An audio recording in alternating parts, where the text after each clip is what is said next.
Shoot করতে বেরিয়ে একই ফ্যাশাতে বললাম। সো হাই গাইজ, আজকে দিনটা ছিল 2nd অক্টোবর আর আজকে ছিল আমাদের নবরাত্রি সিরিজের প্রথম দিন, যেখানে গুজরাটে কিছু লুক ক্রিয়েট করার জন্য আমরা কালারফুল কিছু ব্রেডস নিকিতার চুলে লাগাতে থাকলাম আর ঠিক এইরকম লুক এসেছিলো।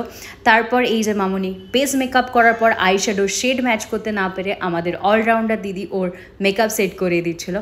তারপর ওর লুকস অনুযায়ী ওকে চুল বেঁধে দেওয়া হলো আর ড্রেস পরে ফ্লেক্স করতে আবার ছাড়ে নাকি। আর এইদিকে আমি বসে গিয়েছিলাম শাড়িকে ঘাগরা বানানোর উদ্দেশ্যে। তারপর ফাইনালি রেডি হয়ে বেরোনোর আগে একই কাণ্ড, স্কুটি স্টার্ট হয় না।